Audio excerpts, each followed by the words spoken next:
Sir colonel Junaid साहब मौजूद हैं और हम इनसे बात करेंगे। अस्सलाम वालेकुम सर। वालेकुम सलाम। I am from national university of technology new take.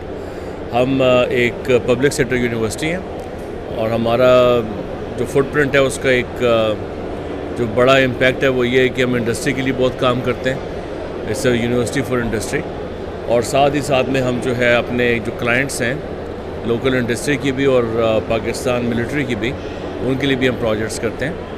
तो ये हमारा कई प्रोजेक्ट्स में से एक प्रोजेक्ट था जिसे पाकिस्तान आर्मी ने स्पॉन्सर किया और लेफ्टिनेंट जनरल एहसन गुलरेज जो हैं उन्होंने इसकी फंडिंग भी की, इसकी पैटर्निज भी की और इस पर हमें तकरीबन 12 साल का अर्सा लगा इसको डेवलप करते हुए। तो ये जो आपको वेपन नज़र आ रहा है, this is the future sniper weapon system for Pakistan military और इसकी भी पायलट लॉट जो ऑलरेडी मैन्युफैक्चर हो चुकी है, जो मुस्तकबिल करीब में आप देखेंगे कि हमारी जो अफवाज हैं वो उसको यूज़ कर रही होंगी। इससे जो एक बहुत बड़ी हमें हिम्मत मिली है, एक बहुत बड़ा हमें एतमाद मिला है, वो ये है कि ये तमाम चीज़ें जो इंजीनियरिंग की प्रॉब्लम्स हैं वो हमने सब यहाँ पे पाकिस्तान में सॉल्व की हैं और ये 100% हमारी मकामी जो है वो प्रोडक्ट है। मैं आपको थोड़ा बहुत गाइड कर दूं कि इसमें वो कौन सी ऐसी चीज़ें हैं जो इसे एक मुस्तकबिल का हथियार बनाती हैं। सही। जो शार्प शूटर है, स्नाइपर है, उसके लिए इस्तेमाल की। और ये इस तरह से है कि जिस तरह पाकिस्तान आर्मी की जो उनकी खुसूसी रिक्वायरमेंट्स थी उसके लिहाज से मैं आपको कुछ मिसालें दूंगा। इसका फुटप्रिंट छोटा हो जाता है, ये फोल्ड हो जाती है, आगे से भी आप इसके बाईपोर्ट को फोल्ड कर सकते हैं। और इसमें जो एक जदीद खुसूसियत है वो ये है कि आप इसमें एक बोल्ट को यहाँ से लूज़ करते हैं और बैरल आप खोल लेते हैं। इसी तरह जो फोर एंड है वो भी खुल के आपके पास एक अलहदा हिस्से के तौर पे आ जाता है। यानी इससे ये है कि इजी कैरी और इजी मूवेबल भी है। जी एग्जैक्टली, ये कैरी करना इजी है, एर्गोनॉमिक है। एर्गोनॉमिक का मतलब ये है कि ये हमारे हर एक शूटर के साथ एडजस्ट हो जाती है। आप इसका ये रिकॉयल पैड देखें, ये एडजस्ट हो जाता है, अपने लिहाज से जो शूटर है उसको लॉक कर लेता है। इसी तरह जो लेंथ ऑफ पुल है वो भी एडजस्ट हो जाती है। ट्रैकिंग की ऑप्शन है इसके अंदर। इनिशिएटिव भी है। इससे पहले जब फायर होता था तो वो जो फायर करने वाला था उसको एक पुशअप मिलता था। जी जी, ठीक है, हल्का सा स्नाइपर में भी फील होता है। तो अब ये नहीं कि उसके अंदर ये भी कवर कर लिया आपने। जी इनफैक्ट जो रिकॉयल है, रिकॉयल को हम मसल ब्रेक से कवर करते हैं। आपको यहाँ पे एक डिवाइस नज़र आ रही होगी सामने लगी हुई, इससे जो पीछे जाने वाला धक्का है जिसको हम रिकॉयल कहते हैं वो डिस्ट्रीब्यूट हो जाता है। सो इसका जो रिकॉयल है वो बहुत ज़्यादा मैनेजेबल है। प्लस इसके ऊपर आप सप्रेसर भी लगा सकते हैं। जो खामोशी वाला आंसर आप मुझे बता रहे थे जी, वो साइलेंसर जिसे हम सप्रेसर कहते हैं वो इसके ऊपर लग जाते हैं। So this is a very modular weapon for future of the army. Range है वो कितने डिस्टेंस पे मौजूद है और या इसके अंदर वो हमें एग्जैक्ट शूट करने की लोकेशन बताएगा कि आपने इस टारगेट को है इस लोकेशन पे एग्जैक्ट फायर कर सकते हैं। जी, ये एक पूरा स्नाइपर वेपन सिस्टम है और ये बंदूक सिर्फ इसका एक हिस्सा है। इसके साथ एक बैलिस्टिक कैलकुलेटर सिस्टम है जो इसके जो बैलिस्टिक्स हैं उनको कैलकुलेट करके देता है और फिर आप उसके लिहाज से अपनी स्कोप को एडजस्ट कर लेते हैं और जो शूटर है वो पहला शॉट जो है वो बड़े एतमाद के साथ ले सकता है। तो जब आप एक चीज़ बनाते हैं, इनफैक्ट स्नाइपर वेपन सिस्टम, उसमें उसके बैलिस्टिक्स पे भी आपको पूरी महारत होनी चाहिए, उसके बनाने के अमल पे भी होनी चाहिए।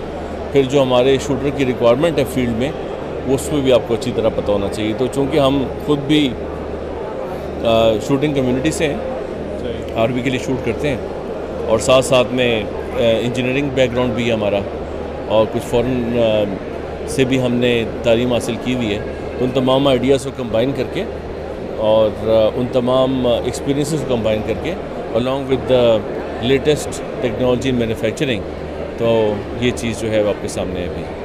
थोड़ा सा G3 डिज़ाइन से मिलता जुलता है जी आपका, मुझे क्या वही तो नहीं है थोड़ा सा या उसी नहीं जी, G3 जो है वो एक असॉल्ट वेपन है और हमारा ये G3 के से कोई ताल्लुक़ नहीं है, सवाए से कि G3 में भी बैरल है, उसमें भी गोली जाती है, बस यही मुमासलत है। तो दोनों बिल्कुल डिफरेंट वेपन सिस्टम्स हैं और G3 हमारा बड़ा जिसे कहते हैं काबिल एतबार और ज़बरदस्त वेपन है। पाकिस्तान ऑर्डिनेंस फैक्ट्री से मुश्किल दौर में उसने साथ दिया। जी एग्जैक्टली, हमें फ़ख्र है कि हमारी ऑर्डिनेंस फैक्ट्री इतना अच्छा वेपन बनाती है।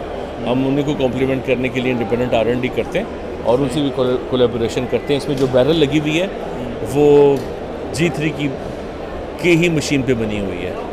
ठीक है, तो बैरल हम POF की यूज़ कर रहे हैं, पाकिस्तान ऑर्डिनेंस फैक्ट्रीज़ की।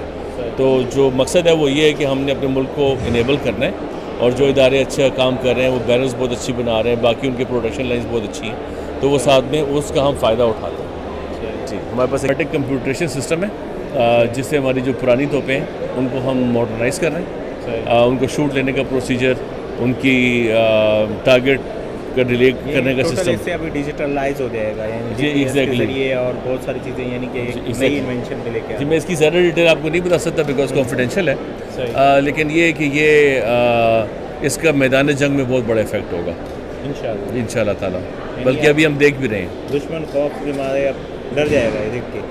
जी बिल्कुल, आजकल इसी का दौर है कि जो आपके पास इंटेलिजेंस रिसोर्सेज हैं, हमारे पास अल्लाह ताला ने हमें बहुत अच्छे दिमाग दिए, जो हमारी नई नस्ल आ रही है वो बहुत ज़्यादा अच्छा सोचती है, डिफरेंट तरीके से ज़्यादा इनेबल्ड है, ज़्यादा अवेयर है।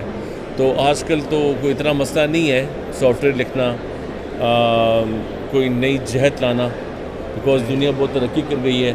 ये जो तमाम आप देखते हैं इंटरनेट पे जो जितना मवाद अवेलेबल है, मतलब ज़माना जो है ना आर्टिफिशियल इंटेलिजेंस का होता जा रहा है, नई टेक जो है ना वो काम कर रहा है कि AI की मदद से हम फायर को ईजी कर सके।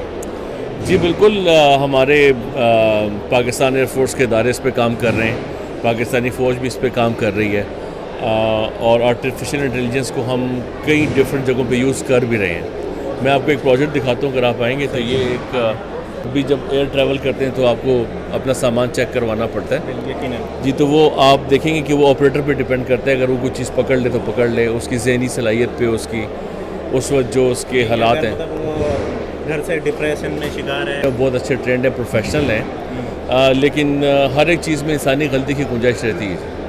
तो इंसानी गलती को ख़त्म करने के लिए या ह्यूमन एलिमेंट को आप समझ लें कॉम्प्लीमेंट करने के लिए, उनकी सलाहियत बढ़ाने के लिए ये एक प्रोजेक्ट था जो हमारी यूनिवर्सिटी ने किया। आप देखेंगे कि ये जो आपके पास इमेज इधर आ रहा है, ये वो है जो ऑपरेटर देख रहा है। ठीक है, इसमें आपको कैंची भी नज़र आएगी, छुरी भी नज़र आएगी, बाकी बैटरी बोतलें छोटे नज़र आ रही हैं।